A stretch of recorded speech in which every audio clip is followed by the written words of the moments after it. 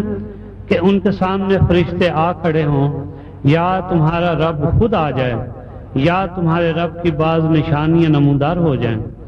جس روز تمہارے رب کی بعض مخصوص نشانیاں نمودار ہو جائیں گی، پھر کسی ایسے شخص کو اس کا ایمان کچھ فائدہ نہ دے گا جو پہلے ایمان نہ لایا ہو، یا جس نے اپنے ایمان میں کوئی بھلائی یا کمائی نہ کی ہو۔ تو حضرات محترم، قیامت اور قرب قیامت کی اس حدیث کے مطابق یہ بات واضح ہو جاتی ہے کہ اگر کوئی شخص قیامت کی آخری کسی نشانیوں کو دیکھ کر ایمان لاتا ہے تو وہ اس کا ایمان اللہ تعالیٰ کے حضور قابل قبول نہیں ہوگا، بلکہ اللہ نے فرمایا کہ لوگ کس بات کے انتظار میں ہیں؟ کیا اس بات کے انتظار میں ہیں کہ فرشتے ان کے آگے دست بست ہاتھ باندھے کھڑے ہو جائیں، یا اس انتظار میں ہیں کہ اللہ خود ان کے سامنے نظر آ جائے ان کو تو وہ پھر ایمان لائیں گے؟ بلکہ یہ دور جو گزر رہا ہے یہی دور بہتر ہے کہ ہم ایمان لائیں، صحیح طور پہ کلمہ پڑھ کے مسلمان ہو جائیں اور صحیح ایمان اور صحیح عقیدے کے ساتھ اللہ تعالیٰ کے سامنے اللہ تعالیٰ کے حضور میں پیش ہوں۔ حضرات محترم، ماہ شعبان المعظم، جس کی آج شاید 5 تاریخ ہو چکی، فرمایا گیا کہ یہ شعبان المعظم کا مہینہ جو ہے یہ خاص حضور علیہ الصلوۃ والسلام کا مہینہ ہے۔ اس کی وجہ یہی کہ اس کو ایسا ہی حضور نے اور بزرگان نے بیان کیا، لیکن یہ بات کہنا کہ یہ خاص حضور علیہ الصلوۃ والسلام کا مہینہ ہے، اس کی ایک اور وجہ بھی ہے۔ اس کی وجہ یہ ہے کہ اس مہینے کا قرآن پاک میں خصوصاً کوئی تذکرہ نہیں ملتا۔ شعبان معظم کا قرآن پاک میں کوئی خاص تذکرہ نہیں ملتا، نہ اس میں آنے والی رات کا قرآن پاک میں کوئی تذکرہ ملتا ہے، لیکن چونکہ اس مہینے اور اس رات کی برکات کا تعلق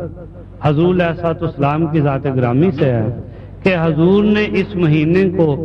برگزیدہ بھی بتایا، اور اس شعبان المعظم کی 15ویں رات کے متعلق فرمایا کہ یہ وہ رات ہے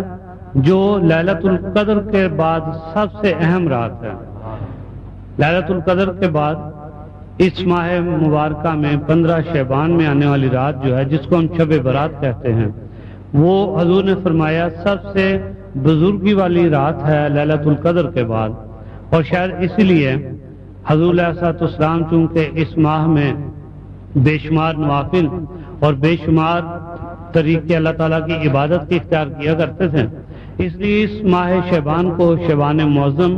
کو حضور کا مہینہ کہا گیا۔ شعبان کی 15ویں رات شب برات کی رات، جس کے متعلق یہ روایات بھی ہیں کہ اس رات میں آنے والے سال میں زندگی اور موت کا بھی حساب کتاب ہو جاتا ہے، اور ہر بندے کے رزق کا بھی حساب کتاب لکھ دیا جاتا ہے، اور پھر یہ کہ اس کی صحت تندرستی کا بھی حساب کتاب 15ویں شعبان کو لکھ دیا جاتا ہے۔ اس شعبان میں، شعبان کی اس رات میں 15 شعبان کو شب برات کو چند ایک وظائف ہمیں ہمارے بزرگوں سے ملتے ہیں۔ اس میں سب سے اہم وظیفہ یہ ہے کہ جو شخص بھی اس رات کو حاصل کرنا چاہے، اس رات کی فیض و برکات حاصل کرنا چاہے، شعبان معظم کی 15ویں رات کو حاصل کرنا چاہے، اس کو چاہیے کہ وہ اس کے تقریباً پہلے پہر یا اس کے وسط میں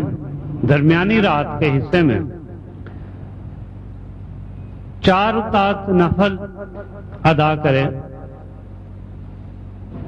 اس طریقے سے کہ ہر رکعت میں الحمد شریف کے بعد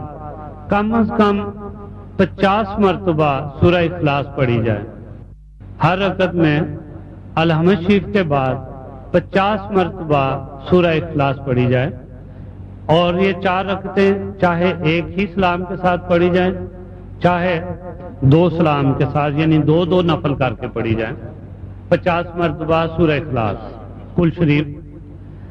ایک تو یہ طریقہ ہے نوافل کا جو زیادہ اہم ہے. اس کے علاوہ عام طریقہ کہ 2 نفل پڑھے جائیں، اس میں الحمد شریف سورہ فاتحہ کے بعد 3 مرتبہ، پہلی رکعت میں سورہ قدر، پہلی رکعت میں 3 مرتبہ سورہ قدر، اور دوسری رکعت میں 3 مرتبہ سورہ اخلاص ادا کی جائے. تو 2 نفل کی جو مقدار ہے وہ اس کا تعین نہیں، وہ جتنا بھی کسی کی ہمت ہو وہ اتنے نوافل 2 کے حساب سے پڑھ لے، وہ جتنے بھی پڑھ لے، چاہے 2 بھی پڑھ لے. لیکن جو 4 نوافل ہیں اس کا طریقہ وہ ہے کہ 50 مرتبہ کل شریف پڑھا جائے. اس کے علاوہ اس مہینے کے جمعے کی راتوں کے لیے، ماہ شعبان کی جمعے کی راتوں کے لیے یا جمعے کے دن میں یہ وظیفہ بتایا گیا کہ ماہ شعبان کے جتنے بھی جمعے ہوں ان کی رات میں یا جمعے کے دن میں 4 یا 8 رکعت نوافل ادا کیا جائیں، اور اس میں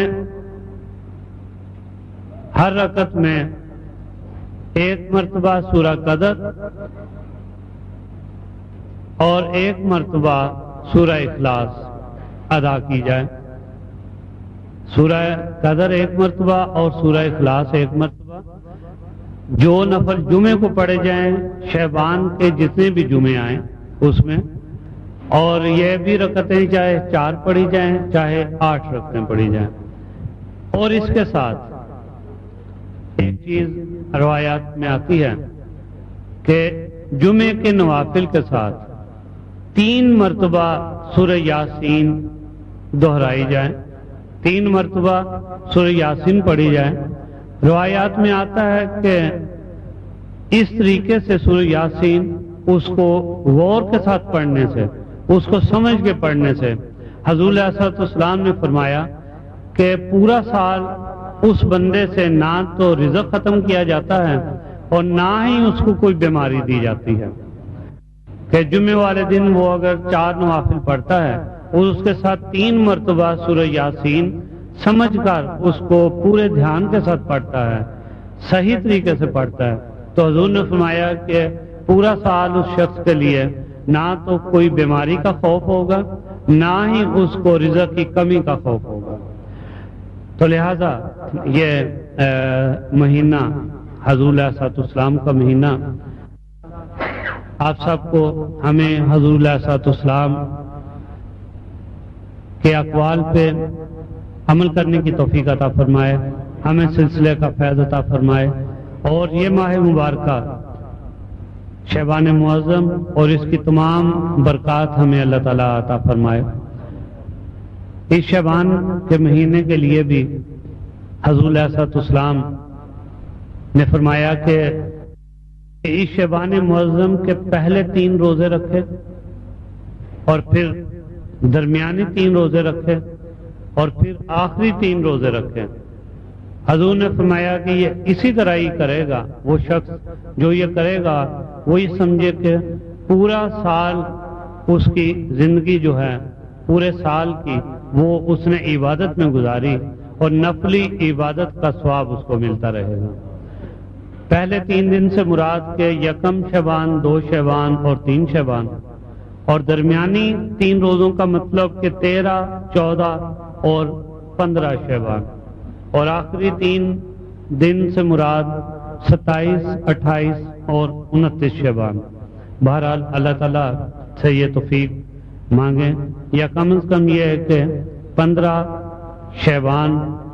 کا دن کا جو ہے وہ روزہ اللہ تعالیٰ ہمیں رکھنے کی توفیق دیں.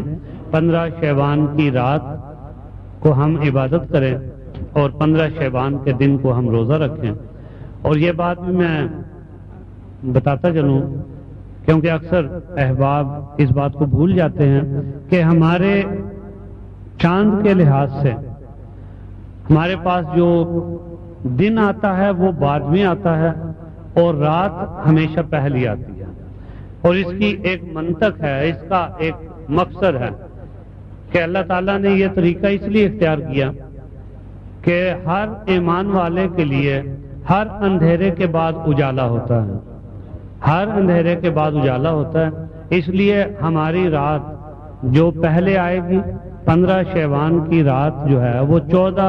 شعبان کا دن گزارنے کے بعد 15 شعبان کی رات ہوگی, اور پھر جو اس کے بعد دن آئے گا وہ 15 شعبان کا دن ہوگا. اور اس کا مقصد بھی جیسا میں نے عرض کیا کہ ہر ایمان والا ہمیشہ اندھیرے سے نکل کر روشنی کی طرف آتا ہے, اور جب وہ روشنی میں آ جاتا ہے تو اس کو ہر چیز نمایاں نظر آتی ہے. اللہ تعالی ہمیں توفیق دے.